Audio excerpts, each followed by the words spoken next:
Hey, everybody. Welcome to Game S Mornings with me, Mike Minotti, your host from giantbomb.com. Thank you for tuning in. In this episode, we're going to be talking about Star Fox has returned. And the best reviewed game of the year is what? Going to be a good one because we have Jan Ochoa on the show. Jan, how you doing? I'm uh, uh, No, yeah, could, no. could be better. Could definitely be better. Um, I caught up on some sleep yesterday, so that's fine. How are you're you, just Mikey? You're just mad that it's only Grubb's transformer that blew up. Yeah, I'm doing okay. Yeah, Grubb's having a little bit of a energy problem at the moment. Power is out. That's right. So So Mikey and I have seized all of the power. We're doing that's the right. show now. That's right. I'm doing the run in, everybody. Uh, and boy, kind of a fun news day. Honestly, it was a good day to do the show. He's missing out. All sorts of fun things here. I talked about Star Fox. These reviews, big Civilization 2 update, BioShock Pragmata. We got all sorts of fun topics. So yeah, I'm looking forward to it for sure. I am embarrassed because I know I have a reputation as the guy who's not up early. And today I just definitely wasn't up early. Didn't have the best sleep. And I'm like, that's okay. I don't have anything tomorrow until a little bit later in the day. And of course, like as soon as I'm aroused, it's like, oh, Mike, can you step in from 2 hours ago? I'm like, shit, yes, I can, I'll do that, please. I'm a good worker, please, please don't let this stigma follow me forever. It's okay, Mikey. I had a feeling that the same exact thing would happen, so I didn't doubt you. That's why I didn't chime in about it or say that Mikey's or make a poor joke about you sleeping in, because I knew Mike Minotti would make a surprise appearance, a run-in, and come in from the top rope. Yesterday was one of my migraine days. I get those every kind of once in a while. Yeah, it was annoying, and it's like rough at first, and then kind of lingered, but finally got through that. So it's felt like a really long week, hasn't it? I mean, I'm sure for you. Yes. No. Yeah. I had one of those when you wake up from a nap, you're kind of like startled as to what day it is, Yes. and what time, and then I realize, oh, it's only Wednesday today. It's Thursday tomorrow, and like that, it was a good feeling that, oh, it's just Thursday tomorrow. All right. Well, let's get through this week some more. Why don't we just start getting into it here? We're already starting a little bit late because of the handoff. So appreciate everybody hanging in with us. I know at one point the show was canceled and then it was back. Game S Mornings 2, Kevin's back. Jack. Oh, God, I wish Star Fox was first now because I would have just been like, you know what else is back? But we're not talking about Star Fox yet because first we are going to talk about Mixtape. Hey, remember Mixtape? I do. I enjoyed when we saw that game. There was like a Frenching mini game in that, if I believe correctly. Mike, I'll fix my camera. Don't worry. You're all good. So if people don't remember, this is that kind of it's an Annapurna joint publishing it, and it's just kind of this like game about like teenagers and I believe the 90s and kind of that experience, and there's a lot of mini games, and it's kind of, it's a little floaty and kind of having fun with it, right? Yeah. It looks nice. We all thought the game looked neat at last SGF. Reviews are out. Very, very high. Yeah. 94. Now, this is just based off of 20 reviews, which is a little bit on like the smaller size in terms of a pool of reviews. So who knows? Maybe this will change once the game's out, where people review it. But a 94, if somehow this game holds on to a 94, those are the kind of average reviews that the best games ever get, right? Things like that. So that is pretty wild. Let's read some of these. On the six axis, Dominic Layton gave it a 10 out of 10. Says Mixtape is incredible. An indie narrative adventure that's part game, part movie, part album. It captures the end of teenage life, of friendship and family, all while looking to the possibilities and unknowable potential of the future. It is, in a word, essential. Jordan Midler at VGC gave it 5 stars. out of 5 to be clear. It says Mixtape is a tribute to the best years of your life in quotations. It combines Stop that phone. It combines authentic nostalgia for being young with witty commentary on how life doesn't actually end just because you didn't have a Hollywood style last night in town. It gives you some music, it's pitch perfect, and heavily contributes to Mixtape being one of the best coming of age games of the modern era. Liam Croft that Push Square gave it only a 9 out of 10, saying, through utterly superb set pieces, gorgeous visual design, and an impactful soundtrack, Mixtape crafts one of the most meaningful story games in a long time. Beautiful to look at, joy to listen to, and so enjoyable to play. Altogether, Mixtape is a sensational achievement. I mean, Jen, I was definitely, intrigued by this game and kind of the buzz that, you and Backlar had about it from SGF, and now I'm like, I guess I really have to play this thing. Yeah, I maybe had misaligned it a little bit that it was something similar to the Life is Strange games, and the Life is Strange games can get a little heavy for me. I understand that they're great games, but these Mixtape reviews are making it seem like this is kind of like a lighthearted 80s, 90s style movie romp, and I could get into one of those. I think I saw someone on Blue Sky posting that it's roughly around like 3 to 4 hours, so it's not something that feels like it overstays its welcome, and I enjoyed the art style from when we checked it out at SGF.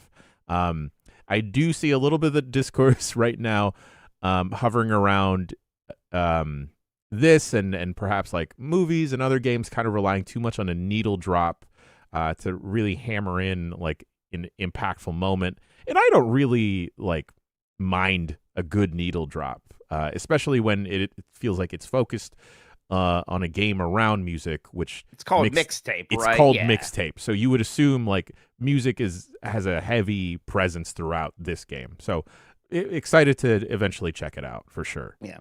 And this game's also doing right like that that Into the Spider-Verse kind of slower frame rate thing that just usually looks pretty good lately. I know it's almost a bit of a trend, but every time I see that aesthetic, I'm like, that's pretty neat. That looks nice. It looks like Pete Exon in the chat is saying there's no streamer mode in the game. So if there's anyone out there looking to stream the game, just be wary. Depending on the platform you choose to stream it on, that you could get clapped for copyright stuff. I mean, I kind of get that for a game like this where the music is so important. Kind of, it takes a lot of work to do a streamer mode. So I don't know. I wish we kind of. That's a whole other conversation about that things where, as a streamer myself, I kind of get frustrated with some of that stuff, and I kind of understand, but it's also like, man, I'm just trying to play your game on thing. I don't know. That's complicated. Yeah. But boy, I can't imagine releasing a game and waking up and seeing that your Open Critic score is a 94. Huge. And that is huge. Now, I'm curious. It almost feels like it's going to probably drop a bit from here. That's going to be really hard to maintain because you are at the point now where 9 out of 10s technically brings your Open Critic average down a little bit, but still, if they anything above 90 is a really huge big deal, and that we're talking about. Oh, that's going to just help. So sometimes we're like, oh, the reviews matter. I feel like if your game is going to do above 90, that's gotta be doing something for you. It kind of overtakes Pocopia now as the best reviewed game of the year, at least according to Open Critic. The interesting thing, Mike, is that you just mentioned Pocopia being one of the best, if not formerly the best, reviewed game this year, but then Mixtape. I think it's very telling that these smaller titles or games that aren't the big trends that are being forced down our throats are the ones being reviewed so well, because they're kind of making like a shot in the dark and trying to woo people with perhaps our emotions versus getting us to go on the hamster wheel with our monies.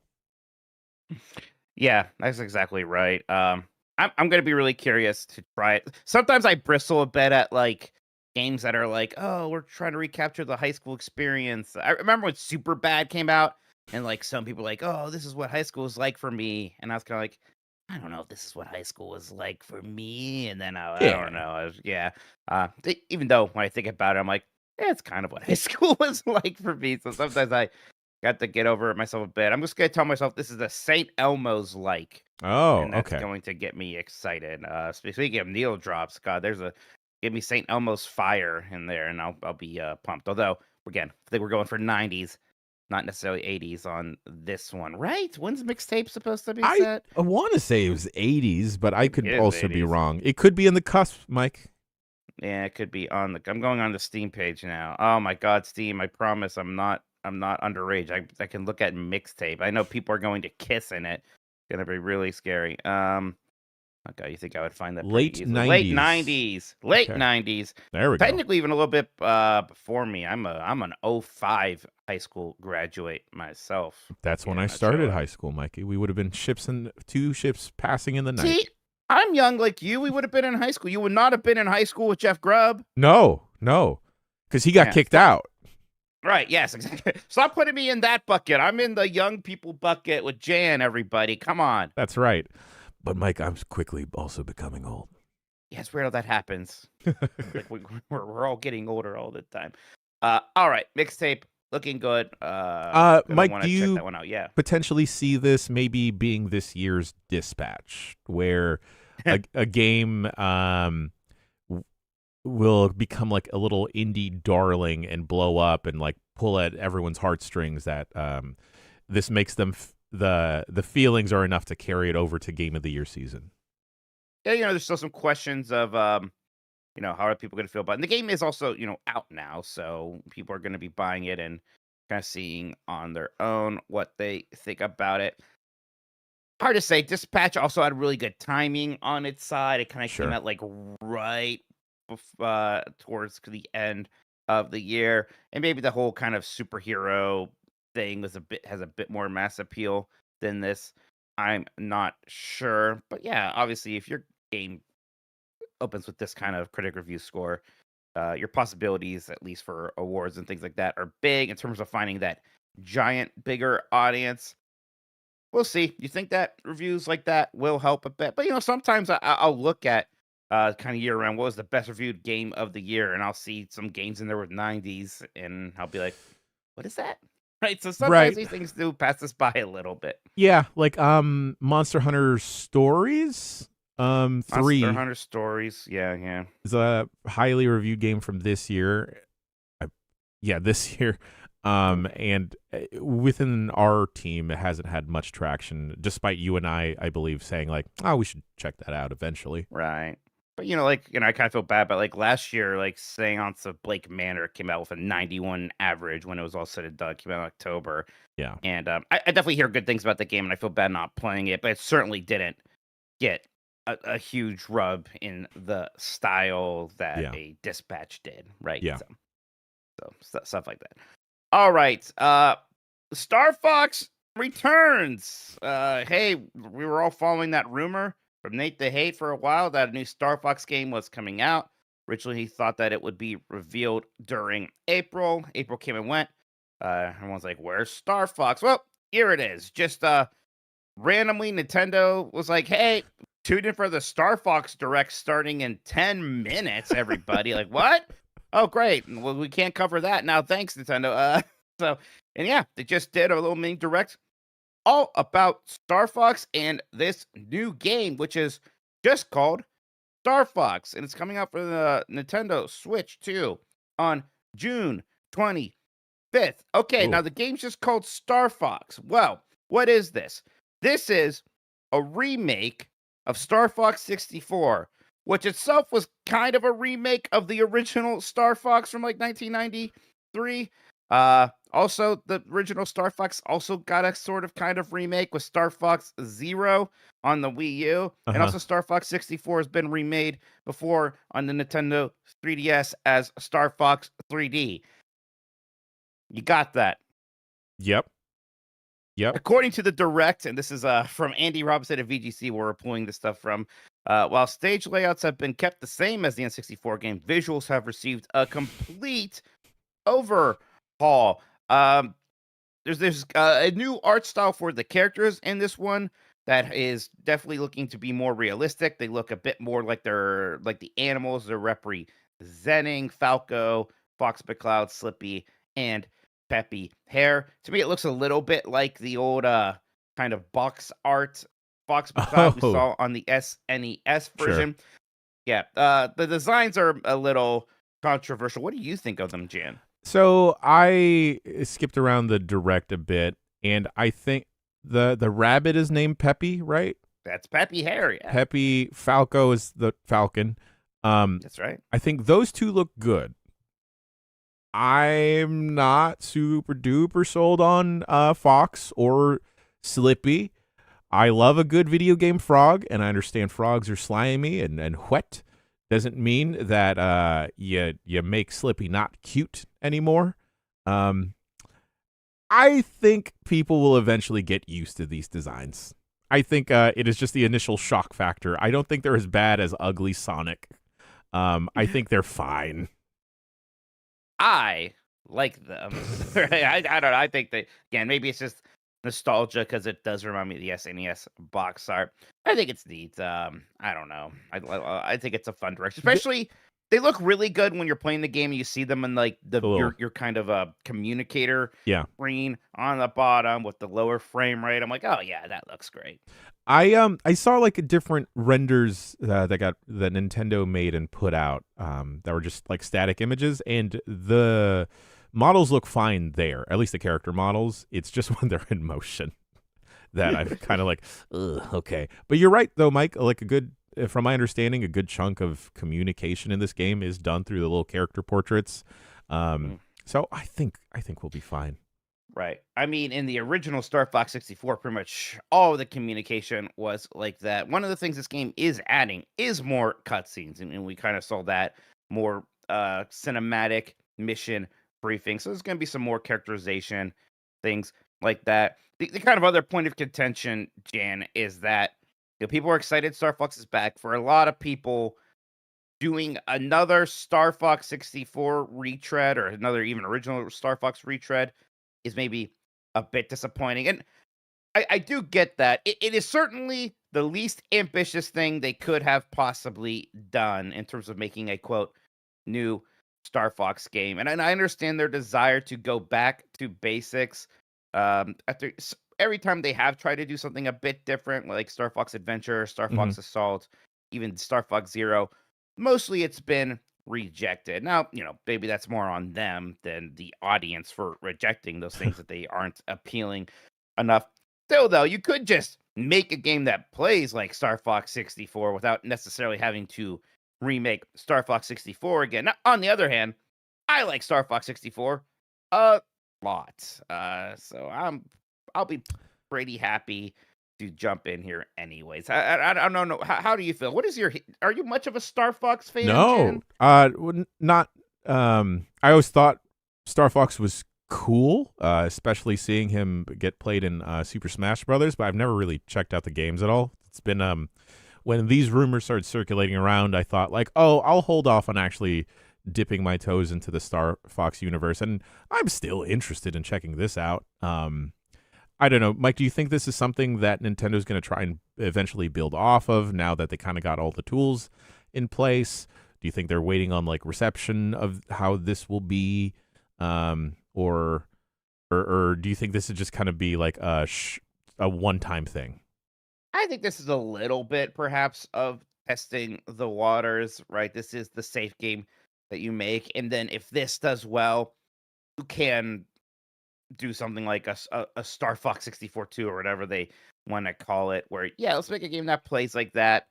But it's new. It's a bit different. Maybe we'll bring back Crystal so Sean can sleep at night once again. Things like that. Now, there's a bit more here than just porting that original campaign Mm-hmm. over. There's going to be a challenge mode where you can replay stages with some new objectives and challenges. The battle mode was in the original, but it seems to be expanded here. Team Star Fox, Team Star Wolf. Going to be even online matchmaking, which is wild. There's also kind of fun stuff with the game chat thing where you can Oh, use the cool. camera to match yourselves to one of the characters. You can have your furry, your fursona, right? That actually kind of looks really funny to me, and I can't wait for us to just all be members of the Star Fox crew and have the motion capturing us. That will look fun. There's going to be mouse controls for single player or for a co-op mode where one player is flying the R-wing and another player is using the gun. So some fun stuff. Yeah, I'm just scrolling through the direct now and seeing this VTuber stuff, and it's hilarious. Mm-hmm. It's so stupid. Oh yeah, it's fun. Jeff Grubb in chat says this is definitely just breaking the seal. There will be more Star Fox games soon. You heard him, everybody. Is that a threat, Jeff Grubb? Bravado and confidence. Go to our gaming leaks. No, that's not Jeff saying anything from a source. That is Jeff's gut. I'm scrolling through again, and like I don't know, these designs are kind of like growing on me. I think Wolf is that his name? It's just Wolf. Yeah, Star Wolf. Yes. They're in Pigma. It's shocking because it is pretty different, especially when we just had Fox McCloud show up in the Mario Galaxy movie, and there he's maybe had his most kind of cartoony look ever, which makes sense. He's in an Illumination movie, so that's like one end of the spectrum, and this is the complete opposite end in terms of it's like an actual fox as a pilot. So I understand the kind of shock of seeing this design when maybe we thought they were going to lean more heavily into what they have done in that new movie. I'm also kind of a mark. I think I don't want to admit this as much as I actually feel, but I kind of like Zootopia, Mikey. I kind of like when animals have jobs. Yeah. There's this. I don't know who this guy is because I'm not super familiar with the series, but he's like a Labrador and he's got like a general outfit on, and he's so cute. There's all sorts of fun people who show up again. Like I kind of forgot, like Bill showed up in the trailer. Like, Bill! I remember that guy who showed up for just one mission. There's also kind of more of an intro sequence where we see Fox's father and kind of the backstory there. Now, there's a part of me that wonders, there's extra stuff here for sure. Sure. But Star Fox 64, if you just like think of it as a game you play from start to finish, that could happen in an hour. Oh. The replay value comes because there are these split routes, and you're supposed to sort of learn these and try all of them, and like the harder route takes longer, and there's kind of extra stuff at the end, things like that. Mm-hmm. I do wonder if perhaps a modern gamer is going to kind of play through the game once though and be like, that's it. Sure. And not necessarily maybe understand the inherent replay value of it all. That kind of takes us to the next story here, because they talked about pricing split for games over at Nintendo. Real quick, Mikey. Sorry to interrupt you. His name is General Pepper. General Pepper, yeah. What a good boy. Oh, we like General Pepper. Yeah. So precious. Sorry. You're fine. And yeah, Star Fox is cheaper digitally than physically. Everybody. In fact, the digital version of Star Fox is going to cost $50. Physical $60. This is the second game following this new policy after Yoshi and the Mysterious Book, which is coming out this month. So yeah, $10 cheaper digital. That seems to be what they are doing now. I will say, and it's like, well, what was the original price? Is this a $10 discount for digital or a $10 physical tax? I feel like just based off of this being a remake of Star Fox, which 64, a game I love, but a game that these days I think people would say does not have a ton of content. I feel like $50 is probably the real price for this thing. Yeah, I'm a little bit lost on this one, Mikey, just because I never played Star Fox 64, so I know a lot of people are complaining or have the thought that this is just yet another remake of Star Fox 64, but there are probably a bunch of people that are in boats like mine where this could very well be our first foray into the franchise. The Mario movie has got to help a ton with generating interest in Star Fox, so I think the price is okay for this. I am starting to feel the physical tax more though for as we move on or as we go on, and physical games continuing to still be the price that they're at. Right, yeah, and I mean, I understand and kind of respect people who are physical hardliners now, but it's so hard for me, Jan, with new games, right? When Yeah. the digital is more convenient and now it's cheaper. And I get they're kind of doing it for that reason. They want us to buy digital, right? Yeah. They don't want to have to split sales with Best Buy or Walmart or things like that. I understand why it is happening, why it feels like a tax. And I get that when I buy a digital game, I'm buying a license for a game. And in a lot of ways, Hmm. I don't own that game. And yet I do it anyways. Yeah. Uh For me, Mike, like a lot of the games that I would entertain the idea of wanting to get a physical edition of are like smaller indie games that may not get a physical release until months, if not a year later. And some of them wind up being PC only sometimes. So I'm kind of out of luck with that. If anything, sometimes I'll buy a print of a game just to kind of like commemorate and then like, okay, cool, bookmark a game of like, this means a lot to me or this meant a lot to me. Here it is on my wall. yeah. Yeah, exactly. I think the last time I really bothered buying a physical Switch game was Metroid Prime Remastered, just because one, it was pretty cheap. It was only Yeah. $40. I just like that game a lot, and I was like, I just kind of want to have this thing physical because I don't know, it's important to me. But otherwise, especially we get codes a lot anyway, so that kind of weaned me off physical itself. Is just I got all these codes. It turns out I am building a digital library, so Hmm. that sort of happens. The other kind of fun wrinkle about all this Star Fox stuff, Jan, is that, part of Nate the Hate's initial rumor, which, not so much rumor anymore, is that, yeah, they're making a new Star Fox game and a remake of Ocarina of Time. Ooh. Well, sure seems like that Ocarina of Time remake is real. That is something I am going to expect to be announced probably at some point this summer. Nintendo has been doing a lot of just announcements separate from some big general Nintendo Direct. And yet, at some point, there has to be one of those. And when that happens, I am fully expecting to see Ocarina of Time. Uh, Jan, is that something you're excited about? What do you want to see in an Ocarina of Time remake? Again, Mike, this is a another title that I completely missed. Just wasn't an N64 kid growing up, so I don't know. I do have the fear, Mike, and you implanted this into me on the Bombcast 2 days ago. What if I become one of those people that doesn't like Ocarina of Time? Right. I told you I would not respect you anymore if that happened. So Yes. I understand your fear. It's very well founded. My question for you though, Mike, is, but to answer yours, I am excited. I would like to check this out. I know that there are other means of checking out Ocarina of Time now, but if there's something that is more streamlined and I can do on my Switch 2 very easily, I will 100% be fine with that. My question, Mike, is after seeing the kind of surprise with the art style reveal with Star Fox, do you think Nintendo's going to pursue a specific direction? Do you think they're going to go for like the Tears of the Kingdom, Breath of the Wild look? Maybe just like a kind of sanded off edges look of the original Ocarina of Time, or they're going to do something completely crazy town bananas?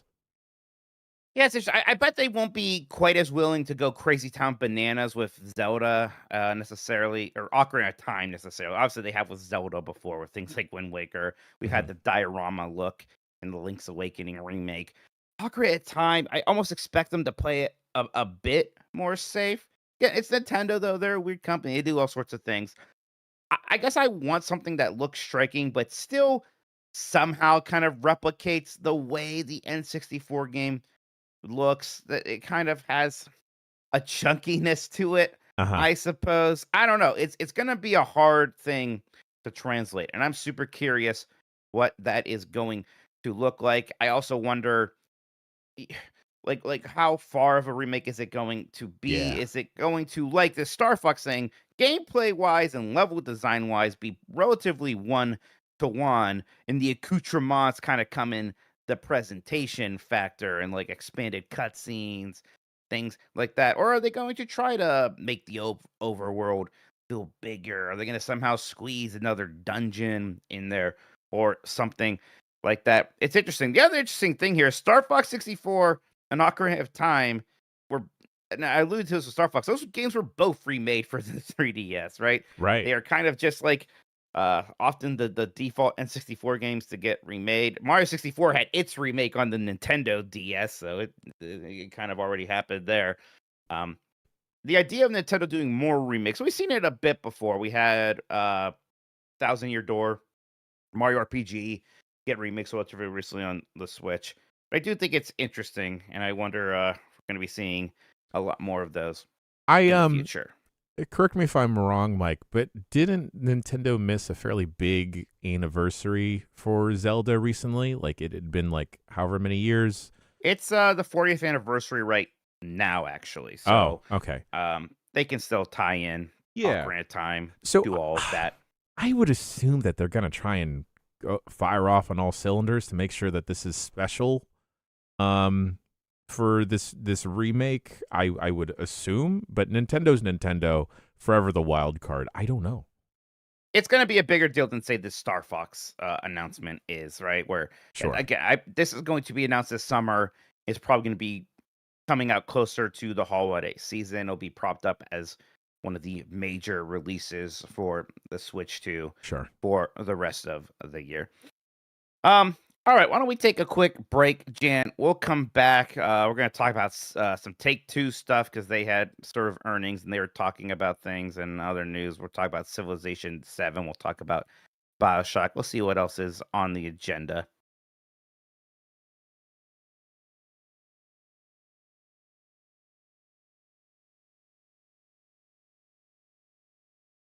Take-Two says Civilization VII got it wrong, but a major update will let players stay one Civ all game. Is from Andy Robinson at VGC. So this was Take-Two's CEO saying this ahead of a major update that's going to overhaul one of the game's most controversial features. Although Civilization VII appeared to chart strongly in the US following its release in February 2025, Take-Two said the game got off to a slow start. Engagement currently lags well behind previous entry in the series.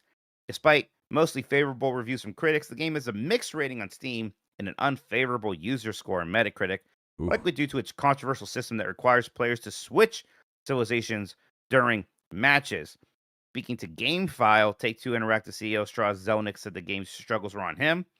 Here's the quote. Now, every time there's a new Civ, the team at Firaxis thinks about how do we push the envelope far enough that it makes sense to buy this new game? And how do we preserve what people love enough so that they're not disaffected? And we got it wrong with Civ 7, but it wasn't for one of trying. And again, I take responsibility for it. He added. So we made a bunch of fixes. We'll continue to make fixes. Game is a really good game, and it's certainly a profitable enterprise for us. This is one where I think that what we tried to do was a bridge too far from the consumer's perspective. So Firaxis announced an update that will remove the controversial civilization swapping feature, allowing players to stick to just one for entire matches in previous games. It releases on May 19th. The Test of Time update will also add new triumphs and reworked victory systems, which developer Firaxis says is based on feedback from players. Dan, I've always been a Civilization 7 defender. I think that the game is fun. I understand that the whole system, this is kind of the tentpole system of the game where, in the past you pick a civilization like America and your avatar is Abraham Lincoln and you play the entire game as that. Civ 7, you pick a leader and that leader is always your person.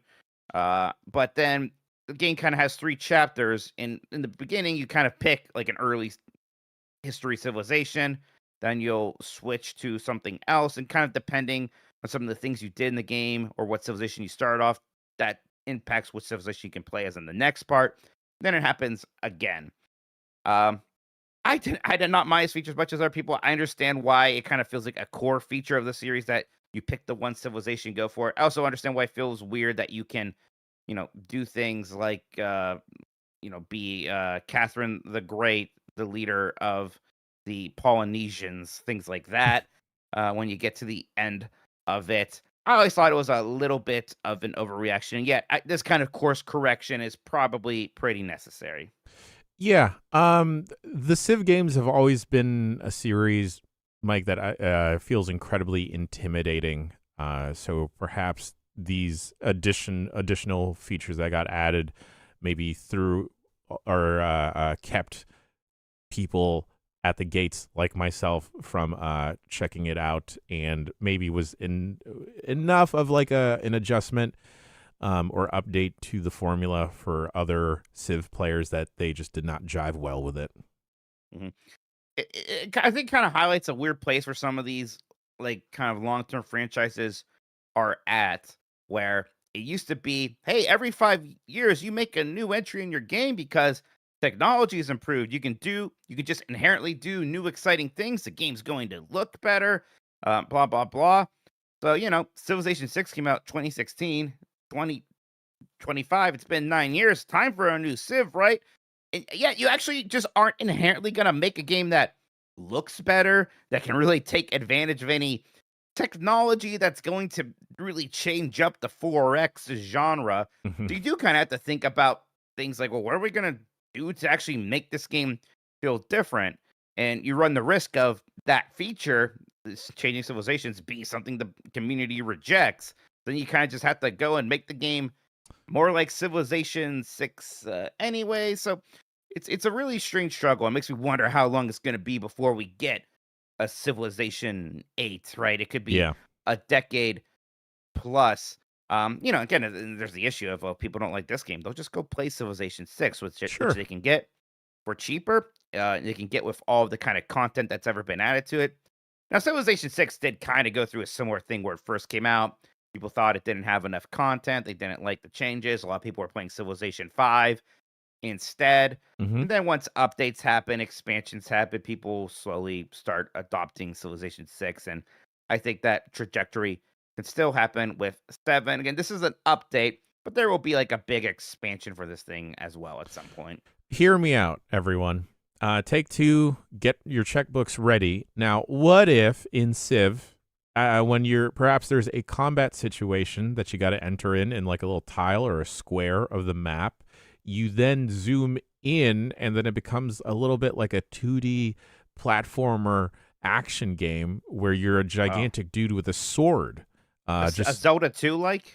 I was thinking like an ActRaiser dealio. Oh, dang. Okay. So just imagine, historical figures like Benjamin Franklin. I don't know if he's in the game. He is. Hopping and bopping around with a gigantic sword. Okay, I like it actually. Although he would have a cane sword, I think. Franklin. Even better. Right. I think that seems right. Mike, I think you would have a great cane sword. I think, you know what? For some reason, we had a cane sword in our house when I was growing up. I think my brother Chris was really into swords. He had quite a collection of Lord of the Rings replica swords. I'm just gonna say it. And at one point, he also bought a cane sword at like some kind of consignor or whatever place. I don't know. He had a cane sword though, and it was fun to play around with. I felt really cool. I think I know more about your family than I do my own. Yeah. Look, if you want to be a Minotti, I'll get the paperwork going. All right. There we go. Thank you, Mike. We'll welcome you in. My favorite was one time my friends were just kind of like messing with my brother Chris, going around the house, tapping on windows and stuff. And Chris got kind of scared, and to defend himself, he went and grabbed Enduro, which is Aragorn's sword. He like went outside with it, kind of ready to take care of the robbers, as he said. Good stuff. Good stuff. All right. Hey, Zelnick's back, and for this next story, he says Take-Two wasted a lot of time and money on BioShock 4 Dead Ends. Take-Two Interactive CEO Strauss Zelnick says he's deeply disappointed the publisher hasn't been able to release a new BioShock game more than a decade after the series' last entry. Speaking again to GameFile, the exec was asked about the perceived troubles at Canadian studio Cloud Chamber, the company formed to lead development on the next BioShock game after original creator Irrational Games downsized following 2013's Infinite. Work on the fourth BioShock game was announced back in 2019, but nothing has been seen of the project, and last year, its developers' leadership team was replaced as part of an apparent revamp following a disappointing internal review. Zelnick was asked if he was surprised that Take-Two hadn't been able to make a new BioShock since 2013, despite the popularity and critical acclaim of the series. Here's the quote now.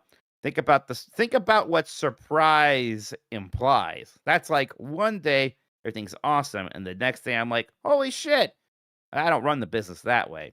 But I think if you're saying disappointed, yes, deeply disappointed. Rod Ferguson, the veteran AAA games producer who worked on BioShock Infinite and recently helmed the Diablo series at Blizzard, was announced as the new head of the BioShock franchise Cool. last year. Take-Two boss deeply disappointed over wait for BioShock. In retrospect, we always said a lot of money. So yeah, that is it's interesting. Obviously, they've been trying to get this off the ground. A lot of people have been trying to make a new BioShock game, Mm-hmm. right? Because the original creator, Ken Levine, started his own studio, and they are working on God, what is Judas. that? Judas, and we've seen Judas here and there at things, but it doesn't have a release window or anything God, like that, right? Mike, did people have Judas appointments during the first SGF? Gosh, I don't know. I didn't. If that was a thing, I don't know, maybe, but I didn't. Like, I just remember the narrative Legos that he keeps talking about, things like that, that kind of thing. So, hey, look, Judas certainly seems further along, or more like a real video game than BioShock 4 does. I mean, and kind of thing is like, what is a BioShock 4? Because you have BioShock 1 and 2 that are similar. They're both in Rapture. Then you have 3, and it's like, it's in the Cloud City, and it has a Yeah, comfortable things about racism, right? It's multiverse. right. The multiverse thing is dumb, but it gives them the opportunity to kind of do what they want to, at least in terms of setting with the BioShock games. But then it's like, well, what is BioShock? This kind of single player narrative focused kind of immersive sim. Yeah. Um, yeah, it's a bit of a nut to crack. I mean, are you still excited about BioShock as a franchise in 2026, Jan? Uh yeah, I think I am. I still haven't played BioShock Infinite. I still eventually want to, despite people's varying opinions on it and the People turned different. on that game. That's like one of the all-time fastest. Like everyone, like that game came out and reviewed really well. And people really Yeah, liked it too. That game got reconsidered very quickly, and I think kind of rightly so. And now it's sort of sure. looked upon as kind of this weird thing. It definitely feels like a record scratch in Yeah. gaming Yes. history. So I'm still interested in it, and kind of similar to Jeff Bakalar, I have enjoyed or liked exploring some of the games that are exploring that similar format of dude walking around and his left hand is glowy while his right arm shoots stuff. Yes. Um, Good I genre. I do think that the space where we are with gaming fandoms could definitely latch onto something like a new BioShock and a new Mass Effect, especially seeing how fervent the communities are around Baldur's Gate 3. If you make something with like good enough characters that are engaging enough and deep relationships, that I feel like could fully happen in a new Mass Effect, maybe in a new BioShock, people will latch onto it and will become insufferable about it. Right. And I want to be one of those people. I want to be insufferable. Yeah. I love BioShock 1. I just absolutely loved. I thought that was like one of the greatest things I ever played when that came out. I kind of want to go and play it again sometime. And I enjoyed BioShock 2 and BioShock Infinite even, right? I'm not going to pretend like I, saw the light right away on BioShock Infinite. I think it has problems, but I had a fun time with the game I in a lot of ways. I loved Minerva's Den as like a I need to DLC play thing. Minerva's Den. I need to do It's that. absolutely wonderful. I think if I recall correctly, I think some people that had issues with BioShock 2, Minerva's Den was enough of an adjustment or a pivot to sway them that into liking the game. Yeah, I mean, it's funny because at the same time of BioShock Infinite being reconsidered to be worse than initially perceived, BioShock 2 has been kind of rising. There's been an inverse effect on that. So yeah, I mean, I wouldn't mind going back to the whole series. I mean, look, you do just kind of need to make a game that plays like BioShock 1 with a new but familiar setting, right? You gotta do something that's kind of weird and vintage in some way, with not necessarily following the same vibe underwater. Ayn Rand kind We of neon light thing was going on in BioShock 1. I think there's a appetite for space, right, Mike? You just do that retro futurism aesthetic. maybe it seems like the most obvious thing to me. I think I'd be a little disappointed. I think I'd be like, "Oh, that's so obvious." When Sure. because and to be honest, the space BioShock it's kind of System Shock, right? And Sure. I'm an old person who's like, I remember when BioShock was being touted as the spiritual successor to System Shock 2. So Ooh, going back to space, I would want to see something really unique and different done with I it than got it. just we're on a space station. Subterranean, Mike. Yes, sure. Let's fight Yeah, mole people. I'm down with that 1,000,000%. Put some weird kind of philosophy on it and some interesting old vibe. Make it Allegory all of look the like cave, Mike. It's right uh, there. oh, we'll do some Play-Doh shit. Okay, okay. I'm down with that. Let's go. Let's go. Um, I'm sure we will see BioShock 4 someday. It's going to be really interesting. And again, it's not an immediate slam dunk. I know you talked about Mass Effect in this, and yeah, like bring these things back. But Dragon Age did have its comeback finally a couple Ugh. years ago, and largely rejected. Largely Yeah. rejected. Did not do well. Seems like fans did not latch onto that at all. So like the game still has to kind of I don't want to say be good because there are definitely people who like the Veilguard, and I haven't played enough of it myself. But it has to kind of give fans what they want, and it's hard to necessarily know what that is sometimes. Yeah, I mean, it's similar to the Civ 7 story we just talked about, right? How do you give fans what they want, but also try and increase that net to grab in more Right, players? It's not a it's an unenviable situation to be in. right. You got it. The similar but different line is a hard one to toe. Um, all right, next story here. Capcom's Pragmata hits 2 million sales in 16 days. Capcom says Pragmata's passed this milestone after hitting 1 million in its first weekend. Capcom framed the milestone as especially positive because Pragmata is a new IP. Capcom previously credited early demo marketing and a day one Switch 2 port as part of the launch strategy. I think that this game came in hot, Jam, because that demo was received really well, and the game just kind of looked fun in trailers, and the initial reviews were really good. And then it's not one of those things where actual people, quote unquote, play the game and you're like, oh, I don't know about this. No, everyone seems to like this game. I Yeah. believe it still has overwhelmingly positive reviews on Steam with over 11,000 submitted user reviews. So word of mouth just keeps building for this game. I don't think 2 million is necessarily going to be the limit. I think this game is going to have tremendous legs going forward for years. I think so. Especially when this game eventually goes on sale, Mike, and a lot more people can pick this up and not worry about like cost and whatnot. I think it's gonna have a complete second boost of life. We all enjoy Pragmata here at GB. I'm interested to see what Grubb thinks when he eventually gets around to finishing it. I can easily see this being in my top 3 of the year so far. Oh yeah, and like I don't want to do like obnoxious and game of the year kind of talk right now, but at the moment, I'm like, it's either number one or number two, probably. Yeah. Honestly, just really enjoyed it. It seems like most people feel the same. Do you think a Pragmata 2 is already being worked on over at Capcom? 100%. 100%. Yeah.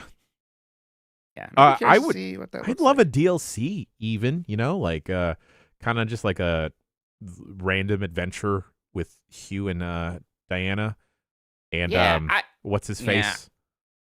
Oh, Cabin? Cabin. There we go. Our boy Cabin? Yep. Yeah, I think there's some things they could do.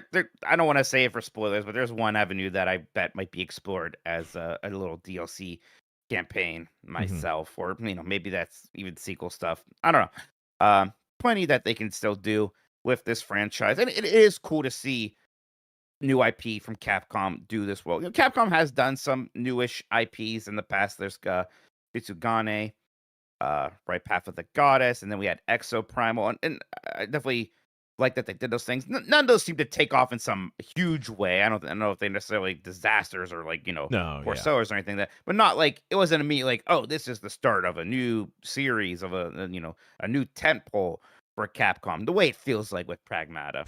Yeah, I think people are also latching on to Pragmata. I think it's hitting a wider net versus Kunitsugami. Also, Kunitsugami, guess the marketing kind of felt last minute for it. I mean, it was kind of positioned as like, not I would say a B game, but it obviously wasn't like a big AAA Capcom game Yeah. per se. And Pragmata has always been positioned as that, so that's going to help it a bit. All right, last story here. RGG Stranger Than Heaven gets a deeper reveal, winter launch window, and Snoop Dogg. My first bullet point here says, I'm sick of Snoop. Then it says Xbox and, oh God, no, it's RGG Studios showed more of Stranger Than Heaven, confirming a winter 2026 launch window and revealing Snoop Dogg as Orpheus, a smuggler who brings protagonist Makoto Daito into the criminal underworld. The game spans 50 years, 5 eras, and 5 cities. Man, I get even more Shenmue vibes from this game than I do from from the Yakuza series, yeah. Yeah, I haven't had the chance to check this out. And then for me personally, seeing Snoop Dogg attached just kind of also makes me tired because I'm also tired of Snoop Dogg. But it's another entry from RGG. I remember, I might be thinking of the wrong game, but I think the initial trailer we saw of this was very impressive. So I will give it a shot. Yeah, and I think something about like, oh wow, we're like spanning 50 years. That's very ambitious. Yeah. There's right. Sometimes that ambition can falter and lead to a messy game. But I'm certainly am intrigued, and I'm going to want to check this one out. Now, the RGG game that I'm really excited about is Virtua Fighter still, and hoping we see more of that soon. But yeah, I haven't given this deep dive a super good look at. Yeah, when I say deep dive, it's still like 5 minutes long. This is the right video that I'm looking at here, everybody. It is kind of a cast reveal, so there's other things going on here. But yeah, Stranger Heaven. I bet we'll be seeing even more of this game in the coming months. Yeah, I'm kind of a mark for a good time skip in a game or a piece of media. Sure. And if we're gonna span 50 years, that could be, like you said, very messy. But it could also be, if Sega sticks the landing, RGG sticks the landing, it could be a fun, captivating story. All right, that does it for our news topics here. We had a poll. Yeah. Not yesterday, I guess. Yes, yesterday. Today's Thursday. God, weeks are weird. Jeff Grubb asked, GTA 6 price check. What do you think? With the options being $100, $90, $80, and $70. I voted $80, and most people agree. 45% think that Grand Theft Auto 6 will cost $80 when it comes out. What do you think, Jan? I just voted 90, just to be a little stinker. I could see 80 being the reality, though, with like a special edition or like a premium early launch edition being like 120. All right, I'm going to do a new poll here. Are you excited for the new Star Fox? That's it. Your options are yes or no. Wow. Now, I'm not giving you a maybe, you coward. Just say yes or no. Yeah. Let me know. Let me know what you think. No fence sitting here. Absolutely not. You got either have love in your heart or you're full of hatred, and that's okay. I'm gonna vote yes. I am. I'm pretty excited. I mean, look, for bad things, people thought we might never get a Star Fox game again, and this is happening. It's always nice to know that these dormant Nintendo franchises, they really can just come back at any point. So I'm hoping, hey, maybe we'll see some more F-Zero goodness soon. Maybe a Wario Land, stuff like that. I was somebody who did think that the Nintendo slate looked a bit light. This doesn't solve all the problems, sure. But I think a new Star Fox coming out in a couple months does more for me than the Yoshi game does, honestly. So sure. Yeah, I'm pretty excited. Speaking about being excited, the trailer for Lego Batman dropped, an extensive trailer. And I suggest folks go check it out. They have the song from the Batman movie, that one Batman movie, the Seal song, everybody. Kiss by a Rose. I'm about to say Kiss by a Rose. Oh, shit. Okay, I need to see that thing, because that I don't think anything else could have gotten me excited for the game, but you said that, I'm like, oh, hell yeah. There we go.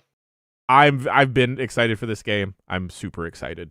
There were previews, and everyone seemed to be buzzing, actually. The previews, from what I saw, seemed very positive. So Yes. Lego Batman might be hitting pretty hard. I was a little upsetty spaghetti, Mike, that we didn't get invited to those, because those were happening in Los Angeles around the same time as the 007 preview, so I was in town. Lego Batman people, get us on your lists, please. I maintain that I think this is my hot take, everyone. Okay. I think Lego Batman is in my top 3 Batmen. Wow. Oh, okay. I see. Did you like that movie with Will Arnett? Yes. Yeah. I enjoyed that. I enjoyed that too. Even though, again, got kind of multiversy there at the end. The Lego stuff gets away with that. That's fine. Sure. All right, Jan. I believe we've done it. I believe we did a show. We were able to jump in there and cover for Grubb, working out some energy problems. Thank you so much for helping me out and sitting here with me, Jan. Had a great time with you. It's a great way to start a Thursday, Mikey. All right. Speaking of Giant Bomb, we still got some other stuff popping off during this week. We are going to have Voicemail Dump Truck coming later today. And Marami Tomodachi is back, everybody. So sure to check that out if you're a premium member. If you're not a premium member, what are you doing? Go to giantbomb.com/join.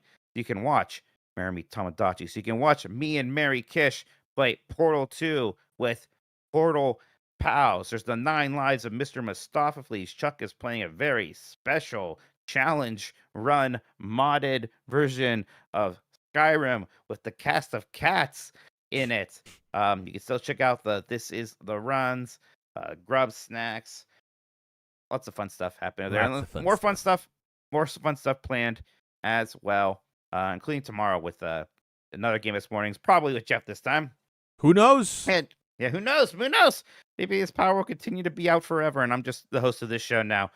We got UPF with some fun games, kind of a bit of a grab bag going on there. And don't forget, next week is the start of GB Independence Week, which means I'm going to be playing a lot of Donkey Kong 64. Everybody, so much Donkey.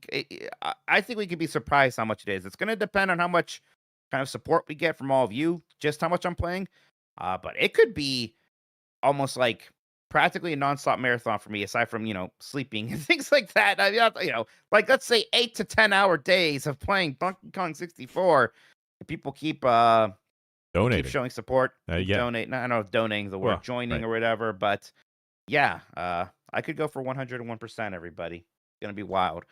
So yeah, hopefully we'll all have some fun with that. We're also gonna have the endurance run, the Bully endurance run, popping off pretty soon here. It's going to be available a week early for those premium members, by the way. Unrelated to anything relevant that you were talking about, Mike, I'm going to call gimmick infringement, and yet another video game character looks like me, because Lego Jeffrey Wright as Commissioner Gordon kind of looks like an older version of me. Does he have a yellow beanie? No, he's not evil. Okay. All right, phew. Okay, that's fine. All right. I believe we've done it. Thank you for watching, everybody. We'll see you around. I almost I hope you feel better, Grubb. Like, he's fine. It's just his power. I guess I hope your power feels better. There. Yeah. Put a Band-Aid on its boo-boo. Yeah, put a Band-Aid on it.